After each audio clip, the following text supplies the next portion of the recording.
welcome to the Living Ageless and Bold podcast. Each episode, I bring you amazing women who inspire, educate, and share their experiences and journeys along the way. So grab a glass of wine or a cup of coffee, find a cozy spot, and let's relax and have some fun hearing what can be accomplished after 55. All right, guys, we are going to have glitz and glam today. We have the legendary entertainment reporter, Jill Rappaport, with us. She's walked red carpets, interviewed celebrities, A-listers. We're going to ask her all about that. And then she's now living ageless and bold in her next chapter. She took her lifetime love of pets and animals and is now an animal welfare advocate, helping get animals out of the shelters. Her podcast, Rappaport to the Rescue, get ready, has over 200 million listeners and was just a show on ABC and Hulu. So we're going to dive in and hear all about her journey and what she's doing now. So welcome, Jill. I'm so excited to have you. Oh, thank you so much. And I guess the word bold is really key here because I'm sitting here with no makeup on. You're talking about glamorous and I'm literally, just hanging out, just did my workout. My rescue dogs are surrounding me. So it's anything but glamorous. But, this is how I am. I don't wear makeup and just hang out during the day with my beloved rescue animals. But thank you for having me. Oh, it's so fun. So I'd love to share the journey because as we find in our 50s and our 60s, we didn't just wake up doing what we're doing, having successful careers and lives. And there's a lot of pivots and failure. And I watched you for 20 years on the Today Show. What a fun career. But how does that happen? You graduate from college and then what leads you to this amazing red carpet life? Well, actually, I started out right out of college. I graduated from Boston University School of Communications, graduated with honors, and I ended up going into journalism. I wanted to be a journalist. That was my dream. But my first job, I took a little detour because I ended up getting a job with United Artists, which was a film studio at the time. And I got transferred. I was living, I grew up in Michigan and going to school in Boston. And they said, we have this amazing job for you as a associate publicist, not a senior, associate publicist right out of college, and you will be based in San Francisco. And I thought, wow, I've spent a lot of time in LA, never been to San Francisco. I thought this is going to be interesting. And it was an amazing career. I was just talking about it the other night because I'm going to a screening this week, a documentary with Sylvester Stallone based on his life. He was one of the people that I worked with as a publicist. I promoted Rocky, and my job was to take Sylvester Stallone and book him on all the talk shows. And I just would have so much fun in the limo with these stars. I did Apocalypse Now, that movie. I had so many amazing experiences with celebrities early on. I remember Amy Irving. We did a movie called Voices, and she was engaged to Steven Spielberg at the time. And my job, while she was in San Francisco doing all the PR and all the promotion, I would work with her. She said, would you mind mailing these letters for me? She would write Steven a letter every day. It was long before computers and iPhones and everything else. So, it was really fun. And my turn, Christina, when I realized my light bulb moment was being in the limo with these celebrities. I would get them to the talk show and I would say to myself, after watching the interview, I did a better interview in the car with them, in the limo.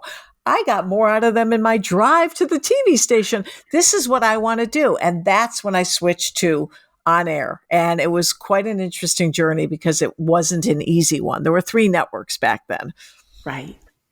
But it's so funny that you say that. In my 50s, I have worked some red carpets, and the people putting on the events love me because I go the extra mile and will look at their Instagram account and say, "Oh my gosh, I saw your niece just got married." And they love to talk about them and their families, and it makes such a difference. You have conversation. And you break the ice in a different way. That has been the thing that I've always done in my career, literally because of my love of animals, which ultimately is where I ended up. This is my oxygen, is rescue and adoption are my oxygen. But my icebreaker with these so-called stars, because I got on TV in San Francisco, which was a miracle. It was not easy. It was $133 a week they paid me. I was their, quote, fashion reporter, and I would cover all the fashion shows in San Francisco. And then one day their entertainment reporter got sick. And they asked me if I could fill in for him on a junket. And a junket is when you go to one place and you go from room to room and you interview all the celebrities in that film. You know what that is. And the motto is, and I learned, never get sick, because you never want anyone taking your job. And that's sadly what happened. I ended up getting the entertainment reporter's job. But getting to your point, Christina, about, breaking the ice and getting to know people on a different level, my icebreaker was animals. Like Russel Crowe, when I interviewed him for A Beautiful Mind, it was tough. He walked in the room. He wasn't the kind of guy you go, hey, how you doing? The crew was intimidated. He was interesting and is an interesting person, and not someone you would just go up to and give a big hug and expect to be chums right away. So started the interview and I said, how's Honey? And he looked at me and he went, how do you know about Honey? And I said, oh, I know all about your beautiful horse. And the whole dynamic changed. Yeah. The interview was amazing because I connected with him on a whole different level that touched his heart. And with Nicole Kidman, it was right on the heels of her divorce from Tom Cruise, Moulin Rouge. And I can only imagine how she was feeling literally right during that time. And I opened the interview talking about our love of horses again, because she loved him. And we started talking about English riding versus Western riding. And it's amazing because celebrities are just people, a lot more famous and a lot more wealthy than most, and wonderful privileged lives, but they're still just people. And when you connect on a human, something that touches them, that really motivates them, you get interviews that you can't believe, and you get things, I hate to say get things out of them, but they open up to you in a way that is like you've known them your whole life. And that's what it's all about, is getting that connection and giving the public a wonderful interview so that they can get insight into that, quote, famous person. Right. And that's finding those. I love that when I read that about you, is that you use the pets as that intro, because you always do have this love of pets, which we're going to get to what you're doing now. Right. But so 20 years, you were with over 20 years, right? With the Today Show. Almost 26, I believe. Can you believe? Wow. Aging and bold. You probably have thousands of memories, but I always love when I get to interview somebody like you, because it's a life most of us only watch on TV. What's your most favorite interview, red carpet, like something that happened that's just memorable? Well, I have many, obviously, because I literally have interviewed, I would say practically every celebrity of my dream, of my choice. But my one interview that will stand out and forever be my most cherished actually happened before the Today Show, when I was working at WCBS as their entertainment reporter. And I got to go have breakfast at Tiffany's with Audrey Hepburn. Literally. So you can only imagine. We're sitting at Tiffany's. It's Audrey Hepburn, who I have idolized and loved my whole life.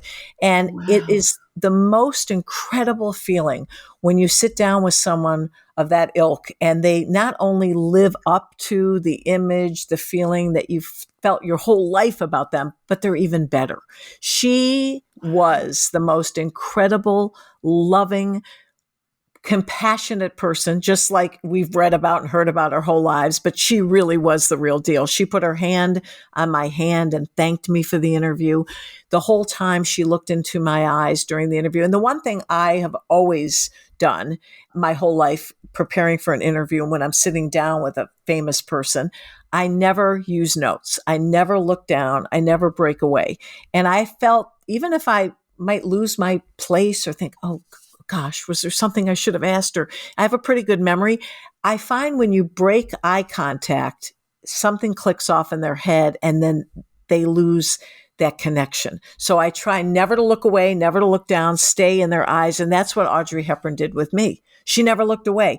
And it was so unbelievable. I mean, I had literally just chills thinking about that. And I have a picture with her, sitting down.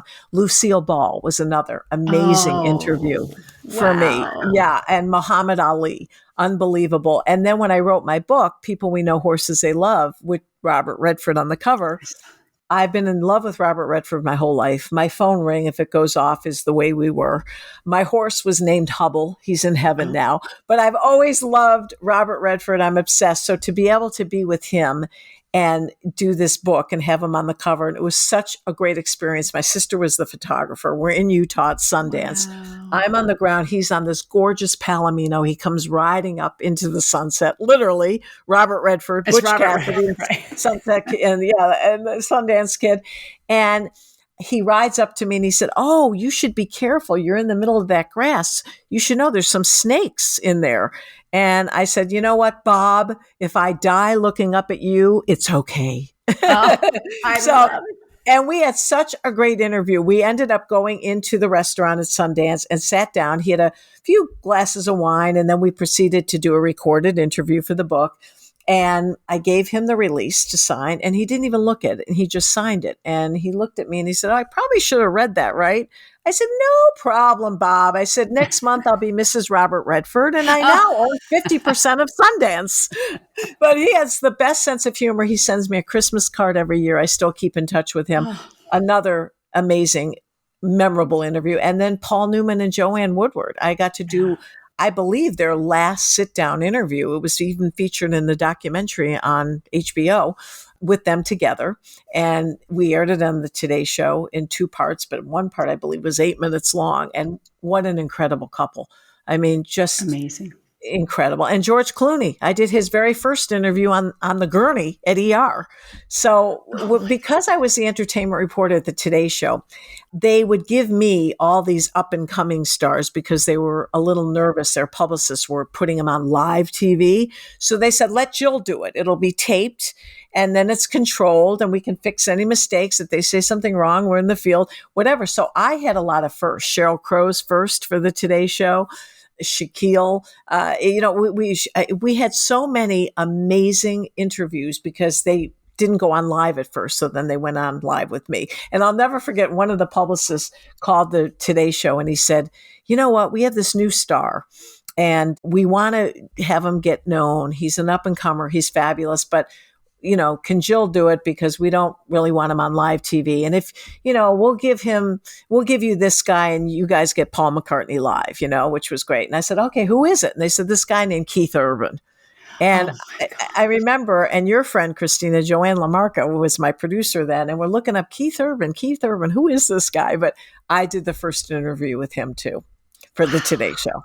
Yeah. So it's really been, and Sheryl Crow was so excited after she ran and called her mom, "I just did an interview for the Today Show." So I've Oh, had some great, wonderful moments on the red carpet with so many amazing celebrities, and Barbara Streisand, my idol, to be able to sit down with her.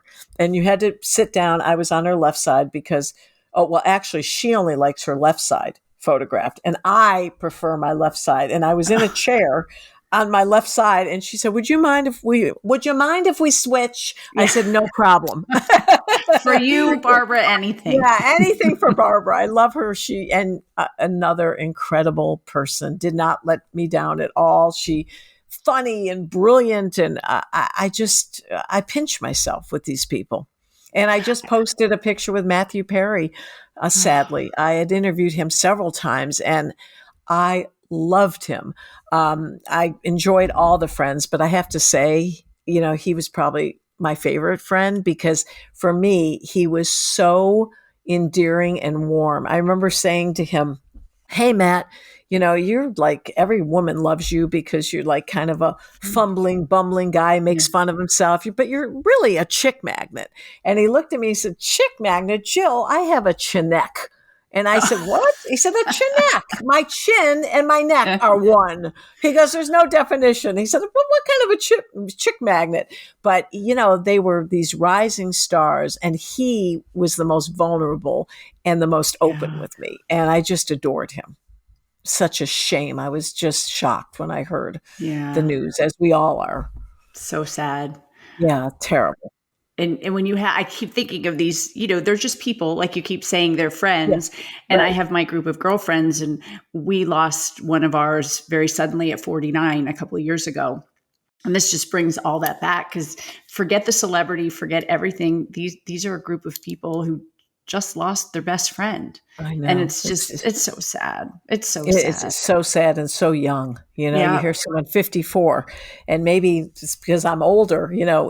When we were in our 20s, you might have heard 54, and it's any age is a tragedy, but it's like a baby.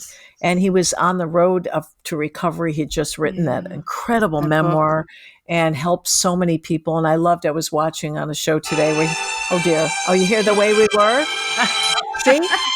That's the way we were, Barbara. See? Robert Redford, I'm obsessed. I'm sorry. Let me shut this off. Okay. Fantastic. Tech moron having trouble doing this. Okay. No. Do I reinforce my obsession with Robert Redford? There you go. There you go.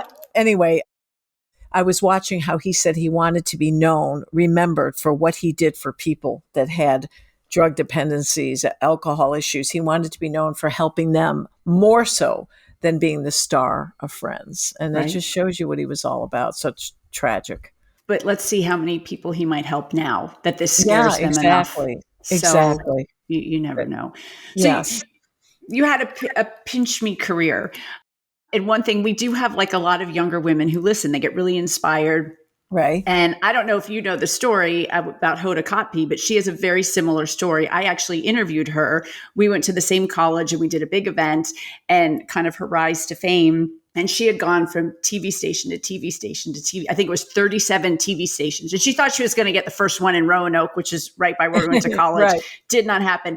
And same thing that she was, I don't know if it was Memphis. It was some tiny, tiny market. And the manager said, if you can fit into that jacket, you can go do the news tonight because Ann is sick. Right. And Hoda said she was awful, but Ann stayed sick. So she got to come on the next night. And then she got a little better and ended up getting the job. And she's so amazing. And again, another example of someone who is so natural, just a really warm person, looks into your eyes. I mean, I can't remember an interview I've seen that Hoda's done where I see her look down. I'm sure maybe they don't catch it on camera, but I doubt it. She's one of these people that's right in the eyes and wants to really learn about you and doesn't need to look at notes to know about you or learn about you. And I think it's very important. It's funny that you say that because when I interviewed her, I had never really interviewed anybody before. I had done a lot of speaking. So I prepared. And she stopped halfway through the interview. She said, "You're really good. You don't have any notes. Like, this is really good. I do a lot of these." And I was like, see, what the ultimate compliment coming from Hoda. But I always agree. And this is how I prepare for any interview. I know enough about them. I usually if I'm interviewing them, it's because I want to. I have an interest in them. And if you have an interest in someone, my natural thing being a reporter at heart is I'm always the one asking people about themselves.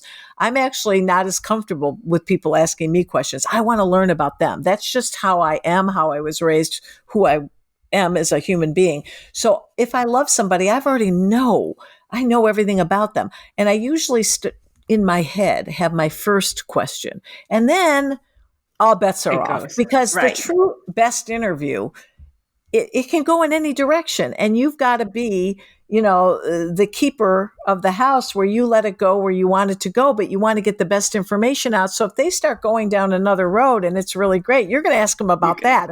Right. The heck with your notes, right? Exactly. So I've learned that with so many celebrities. And, it's always just the first question and then it's off and running. That's really what it is. Exactly. Okay, so I read this about you and I thought it was so funny. So we're going to transition here, as you say, from red carpet to the wee-wee pad. Oh, yeah. Well, it literally is true. The whole time I was on the Today Show, it was a joy, a privilege, and really, as I said, the greatest job in the world. But it was a job.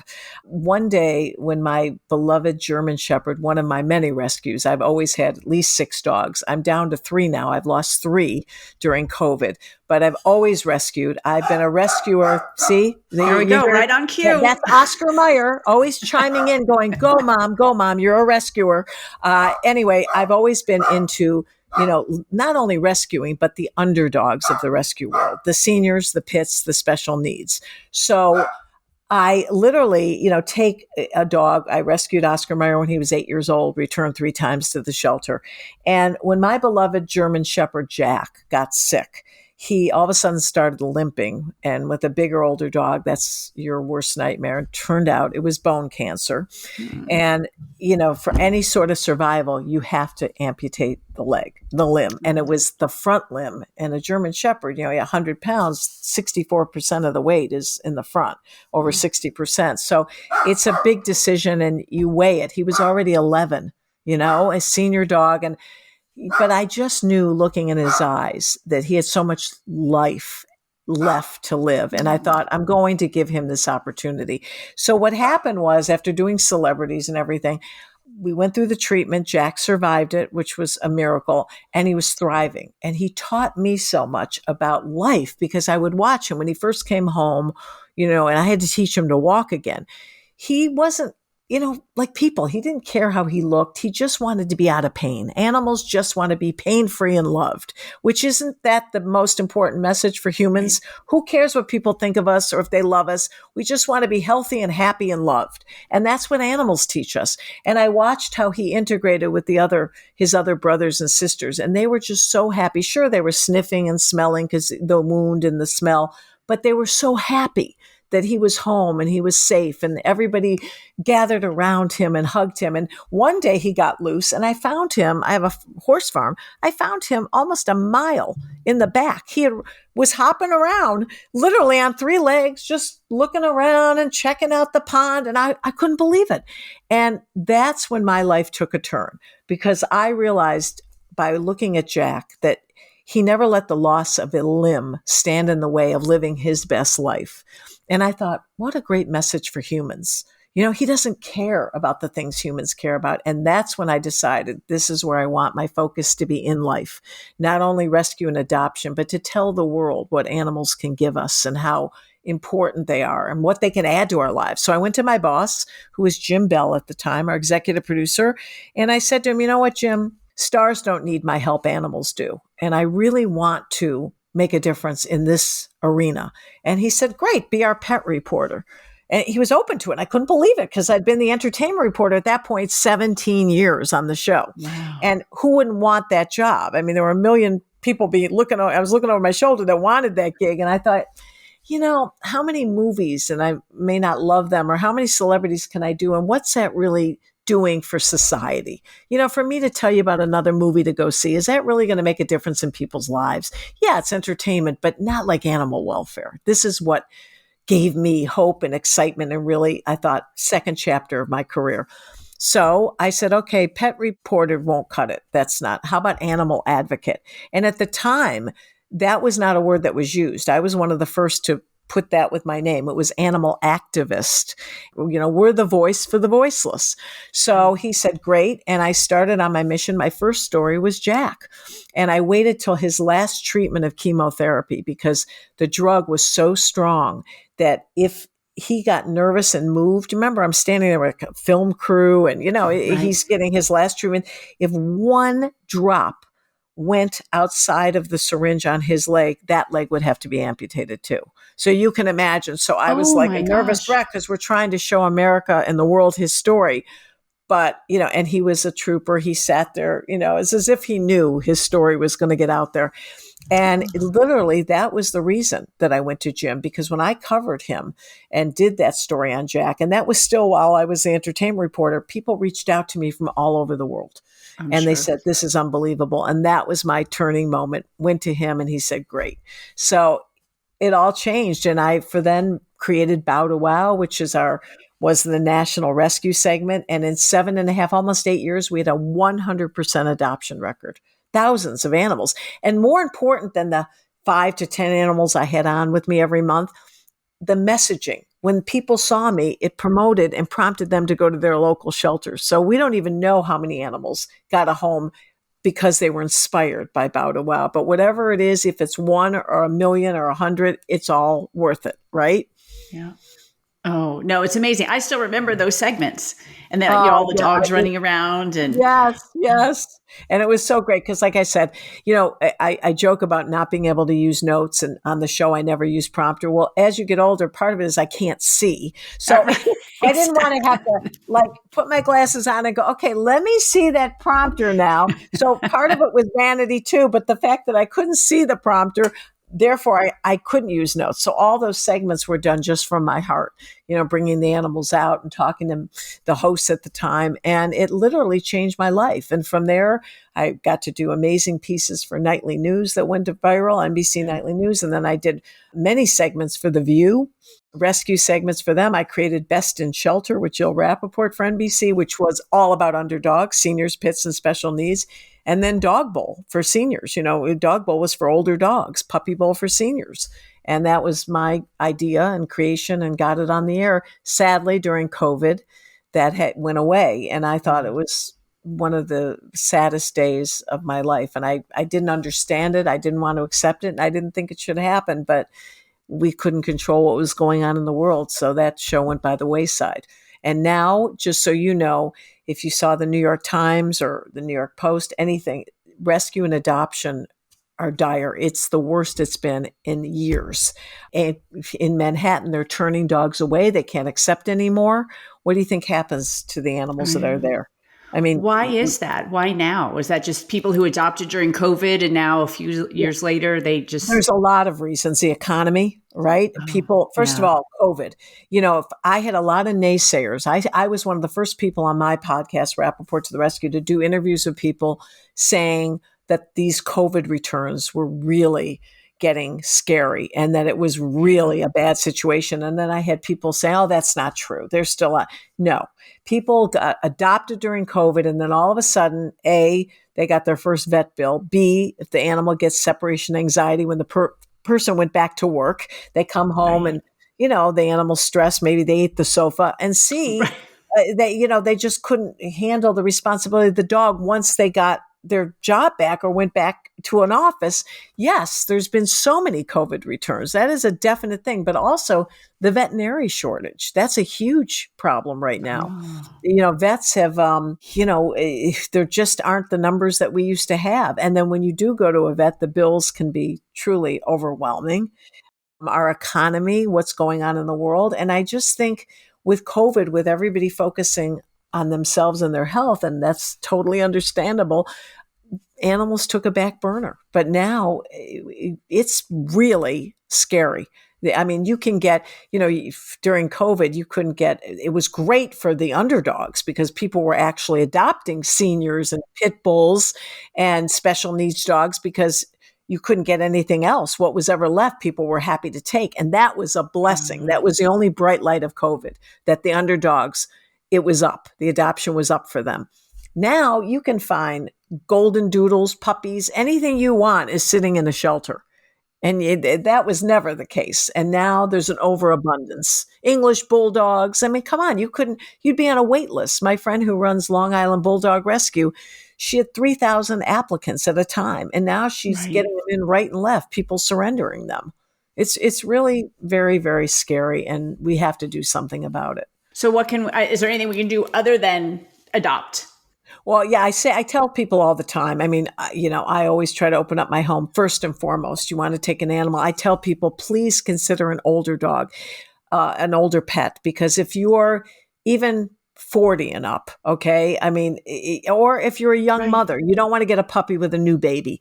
A dog 3, 4 and up, been there, done that. They rather sleep on the couch than eat the couch. So I encourage people, go older. They are a joy, and they're just so chilled, and they know when they've been rescued in the twilight of their lives. They thank you every day. And I'll have to tell you, their age exceeds what you worry about. Everybody's like, oh no, I can't take an older dog. They won't last long. The dogs that I lost, CJ, my Havanese, was 21. 21 when she passed away.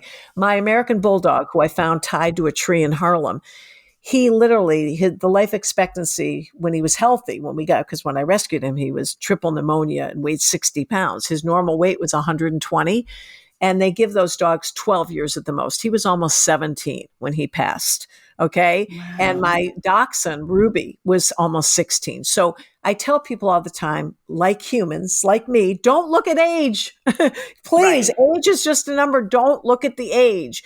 Consider the pet. And when the pet has been rescued and saved, they thrive and they surpass and shock you how many years they can live because they've been saved and they're loved. That's all they need. They're not going to live a long life in a cage. That we know. when they're so sad and scared and the smell of euthanasia is in their nostrils, no, they're not going to live a long life. But when you rescue them, they know they've been saved and they thrive, as you do. I'm telling you, it's the best gift you can give yourself.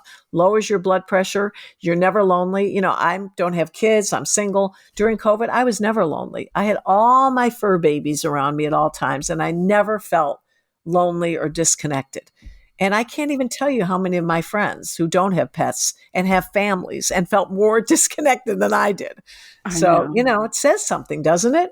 Oh, and you talk about the love. I was just with a girlfriend this weekend, and they had, like you, they've always rescued pets, and they're at a point where they didn't have any. And their adult kids said, the only thing you can give Dad that he wants is another dog. So she went and got this little rescue Ray, who, cutest thing ever. Ray. So Jeff works at home. Ray is on his lap all day. Like just loves him so much that just attached to him, was like instant love at first sight. Oh, it's so beautiful. And people need to make arrangements for their pets like you would your children. You have to have a will for your pets. I'm dealing with a situation now. The most beautiful, adorable dog. He's 10 years old and he looks like a stuffed animal. The owner is so sick. She can't take care of him anymore. Now, if it wasn't a boy, I have 3 boys and kind of dominant boys. Any minute, Oscar Mayer will be speaking up about that. You'll hear him. Anyway, I don't know how he would be with a new senior boy. And the poor boy, leaving his owner, they have to find a home for this dog. She made no preparation for him. And it's not first of all, it's the worst time ever, as I just said, but a 10-year-old dog is not an easy ask. And so I was thinking, boy, if I could keep them, or what can I do? But people need to make arrangements just like you would. They're your children. They're your fur children. And they're children that never grow up, in the sense that they can't care for themselves. It's not like your human children that grow up to be adults. Well, they grow up to be seniors, but they still have no one to take care of them. They're always going to be your babies. So we have to make arrangements for them, for their medical, their future, because that's why I get so frustrated. I had a friend's mother. She's in her 80s and she gets a puppy. Now, what are the chances are that the puppy's going to outlive her? That's just dumb. And, as you can tell, I'm not one to hold back. And I'm like, how could you let your mother do that? Not only that, it's dangerous for her. She could trip over the puppy and break her hip. They're all over the place. And, they're going to, and if your eyesight's not great or whatever, you could fall over them and heaven forbid, hurt them, fall on them. So that's why, again, not super senior dogs for seniors, but middle age, 6 years old is a great age for a senior person. They're mellow, they're chilled, but they're still vibrant. They're not dealing with their own. And I always tell young kids in their teens, they should get a super senior. Teenagers with super seniors are fantastic. Dogs that might have some hearing or sight issues. Teenagers are great because they're young and vital and they can help the older dog live every day to the best and to the fullest. So, that's the advice I give. But, your question, which is so important. I'm so glad you asked. Besides adopting, you can volunteer. You can go to a shelter, and there's so many in every city, and say, what can I do? What days can I come? And you can walk the dogs. You can help clean the dishes. You can help with the laundry. There's always volunteering. Donate, obviously. Any check you write is fantastic. And the other thing, if you're not ready to adopt full time or you're not sure and you want to test the waters, you can be a foster, which is, to me, God's work. I ended up, for the first time in my life, I fostered 3 dogs this year. And one went to a very well-known person. And I have to tell you, I was so proud of this because this dog was so shut down. She was a puppy mill dog. And I would ask his permission. I don't want to use his name without his permission, but I was keeping him abreast because he fell in love with the way she looked and everything. I said, and the people that got me the dog, they kind of talked me out of it. They said, no, she's too shut down. She's so abused as a puppy mill dog. She will not come out of her cage. And I said, no, let me work with her. So here I bring her out to the ranch and there's 3 male dogs and they're all and I have this huge crate. She was a little tiny Cavapoo and we put her in the crate with an open door because she's used to the crate. And it took us 6 weeks to be able to reach in. And finally, she started running out to see us. And then she'd run out and I go, hey, how are you? And then she'd run back in. Run back in. And by the time I got her to this person, she is the most loving, sweetest, and she'd never Oh, known love. Every hand that she knew was cruel. It was the puppy mill right. person grabbing her to throw her out of the cage, to clean the cage, throw her back in. And then when they Oh, wanted to breed her, no love, no connection. So fostering, when you see, you're the middleman, I call it between heaven and hell, because think about it. They come from hell, and you're the person, the mediator, that gets them used to love and contact. And then you send them off to their next step, their next life. And that's heaven. So fostering, anybody can do that. And it's a and my son fostered in college, and he brought Eddie home for Thanksgiving, and I fell in love with that dog. oh, foster Um, fail, right? yeah, They so call it home for the foster fail. holidays, and Yeah, but but yeah, most they kept people him for a fail. while, and then he found a Yeah, great home.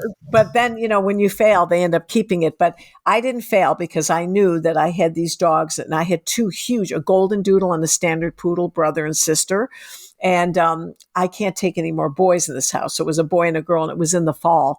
So, we had to keep them separate. And I found a wonderful home for them. But 2 years ago, a golden doodle and a standard poodle, both Right. purebred. And meanwhile, these dogs, we waited a long time to get them a home. So again, you can go volunteer your time, any afternoon, help out these shelters, donate money, which is crucial. Obviously, adopt, that's my dream, but foster. There's 4 roles you can play to make a difference. And we all have to do it now. There's no more time to wait. This is Yeah. really like so scary. And I know with what's going on in the world right now, I mean, people, look at me and they think, well, what about what's happening in the world? I'm not making any light of that. Believe me, the world is Right. in total turmoil right now. It's just these poor animals What's wrong like with these children. animals? Yeah, Yeah. they have no way of getting help and surviving. Jill, I could talk to you forever. Maybe I'll have you back. I would love, Oh, you're so thank you. passionate about it. It's amazing. But I do ask all my guests the same 2 questions at the Okay. end of every interview. Okay. What is your greatest accomplishment since you've turned 50? I would have to say that when I turned 50, to be able to achieve my dream of helping to save animals, which has always been my passion, that is my greatest accomplishment. And then just to be able to succeed in doing it and continue to get these animals a home, I can't think of a better thing. And I've also created a website with products, Jill Rappaport's Pet Products with a Purpose. Every product I have is geared with messaging towards saving lives, with portion of proceeds going back to shelters in need. So I just think when you do what you love, you never work a day in your life. So And true. I always loved my job, but like there's a huge difference between a job and your passion and what you get up in the morning and think, this is what I was meant to do. And I started it, earlier, but at 50, I realized that I could have a career doing what I was meant to do and what I was born to do. So that really is my messaging. And the fact that I could come on your podcast with no makeup, I think that's awfully brave. I Oh love my it. And goodness. there's a I, theme for well, women over 50, the yeah, confidence and the purpose and I don't care what I look like, yeah. because we've seen you on the red carpets all glammed up. That's your job then. And today you're with your pups at your house, and it's all good. Yeah, and I had a meeting right before, and I thought, do I cut this meeting short to put some makeup on? I said, no, because you know what? I was talking about animal welfare. And when it comes to that, there's, the heck with the mascara. But no, Exactly. I just think we all have to be true to who we are. And like I Yeah. said, we're not all as fortunate to do what we love and make a living at it. Clearly, you have to find a way to pay your bills. I understand that. And believe me, half of these jobs I've done have been for little or no money. I often forfeit the money to save the life. I don't care about the money. I never did when it comes to animal welfare.